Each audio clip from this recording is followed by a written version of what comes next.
안녕하세요. 로드스터입니다. 이전 영상에 이어서 전기차 충전 손실률 테스트한 것을 오늘은 이야기해보고자 합니다.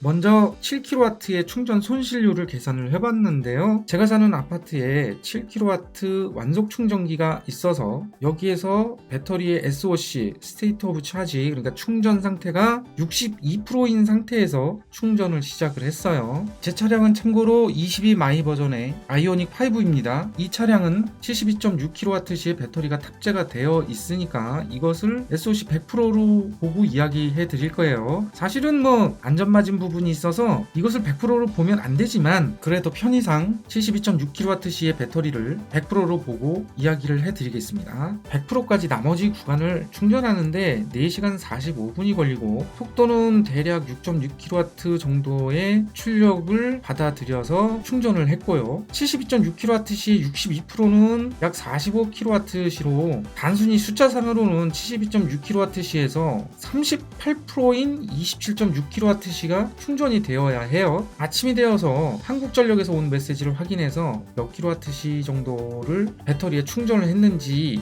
확인할 수가 있었는데 무려 30.9kWh의 배터리 양을 충전을 했어요. 단순히 계산한 27.6kWh보다 3.3kWh가 더 충전된 것이고 이것을 금액적으로 따져보면 약 742원이 더 충전된 거거든요. 또한 퍼센트로 환산을 해보면 약 12%가 더 충전이 된 것이거든요. 이것이 손실률이라고 볼 수 있겠죠.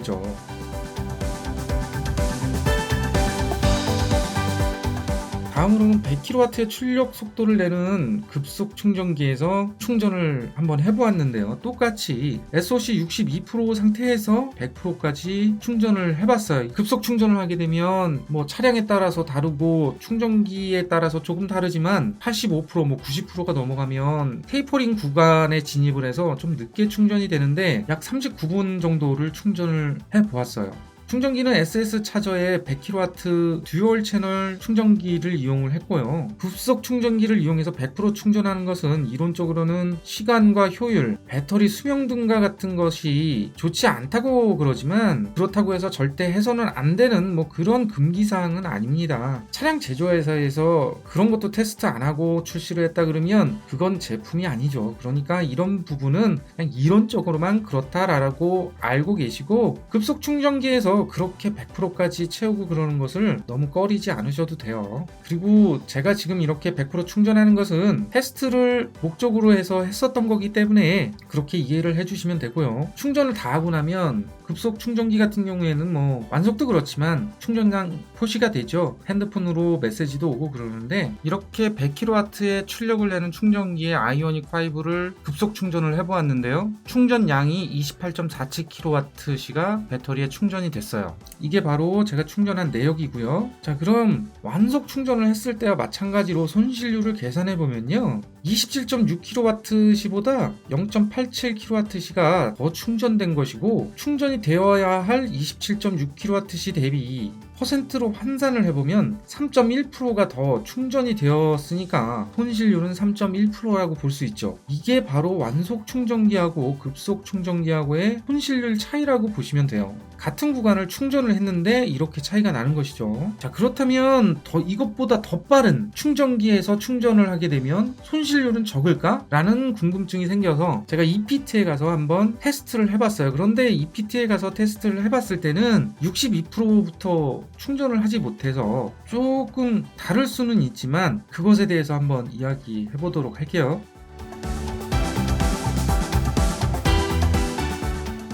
SOC 상태는 32%부터 80%까지밖에 못했습니다. 아시겠지만 EPT에서는 80%까지밖에 충전을 할 수가 없잖아요. 그래서 48%에 대한 손실률을 계산을 해보면요. 72.6kW의 32%는 23.2kWh이고 72.6kWh의 80%는 58kWh니까 34.88kWh가 충전이 되어야 하는데 36.63kWh가 충전이 되었으니까 1.75kWh가 더 충전이 된 것이거든요. 34.88 0.84kW 시에 1.75kW 시는 약 5%인데 아니 어떻게 100kW 출력을 내는 충전기에서 충전을 하는 것보다 더 손실률이 많을까? 뭐 이렇게 생각하실 수는 있지만 이것은 충전 구간이 다르기 때문에 단순히 그렇게 생각하시면 안 되는 것이죠. 같은 구간을 충전을 해서 비교를 해드려야 되는데 제가 그렇게 못했기 때문에 이것을 감안해서 생각해 주시면 되고요. 100kW의 충전기에 48%를 충전하게 되면 이것보다 더 많은 손실률이 생기게 될 거예요. 아, 거기 가는 아저씨 잠깐 구독, 좋아요는 해주고 가셔야죠.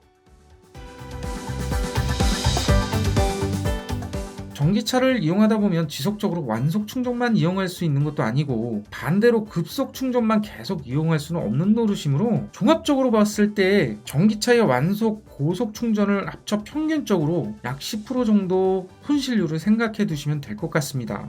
여기까지 제가 세 가지를 비교해서 충전 손실률을 테스트 해봤는데요. 이 세 번을 한 게 딱 정확하다라고는 말할 수는 없지만 충전 손실률은 생긴다라는 것을 알 수가 있겠죠. 중요한 팩트는 전기차를 충전하는 데 있어서 완속 충전과 급속 충전의 손실률이 존재하고 그 수치가 다르다는 것을 알 수 있다는 것이에요. 그러나 이 손실률은 차량이나 환경에 따라서 조금 다를 수 있고 충전기에 따라서도 조금 다를 수는 있습니다. 게다가 앞서 말한 전기라는 관점에서 볼 수 있듯이 전기차의 충전 역시 완속 충전의 손실률이 더 많이 나왔고 그에 비해 고속 충전 손실률은 좀 적게 나왔어요. 그도 그럴 것이 완속 충전은 ICCU 통합 충전 제어 장치라고 하는데 여기를 거쳐 여기에 들어있는 OBC 온보드 차저거든요. 여기를 거쳐서 AC가 DC로 바뀌어 배터리에 저장하게 되는데 이 과정에서도 손실이 생길 수 있기 때문에 좀 더 많은 손실이 되는 것 같아요. 급속 충전인 경우에는 DC를 DC로 충전을 하는 거예요. 배터리에는 전기가 DC로 들어가거든요. 그렇기 때문에 중간에 어떤 기계가 없어도 바로 충전기에서 배터리로 전기가 저장이 됩니다. 제가 이렇게 실험을 하면서 여러분들에게 전기차의 충전 손실률에 관해서 조금이라도 더 알려드리고자 했는데 어떠셨나요? 결론적으로는 완속 충전보다 급속 충전기에 충전하는 충전 손실률이 적다. 자, 여기까지 이제 아이오닉 5의 완속 충전 그리고 100kW짜리 급속 충전, 초급속 충전소에 충전을 하면서 충전 손실률이 어떤지 알아보았어요. 자, 그런데 여기서 내연차를 타시는 분들이나 전기차를 사려고 하시거나 전기차를 현재 운행하고 계시는 분들이 생각하기에 충전비도 싼데 뭐 이런 것까지 따지냐 이렇게 생각하시는 분들도 계실 수 있습니다만 알고 있는 것과 모르는 것은 차이가 크죠. 저 같은 경우에는 이 충전율은 그렇게 크게 신경을 쓰지 않습니다. 어차피 전기차의 충전 단가가 이제 100% 원상복귀 되었죠. 그래도 싸기 때문에 그렇게 크게 신경을 쓰지는 않는 것이죠. 그냥 편한 대로 합니다. 급속을 해야 될 땐 급속을 하고 집에 오면은 그냥 완속에다 꽂아놓고 뭐 이렇게 운영을 합니다만 전기차를 타시는 분들이라면 알고는 계셔야 되는 부분이기에 말씀드려봤고요. 전기차는 충전할 때 충손율이 발생한다. 그것이 대략 10% 정도 된다. 뭐 요 정도만 알고 계시면 될 것 같습니다. 그럼 다음에 또 만나 뵙고요. 오늘은 여기까지 하겠습니다. 감사합니다. 여기까지 로드스터였습니다.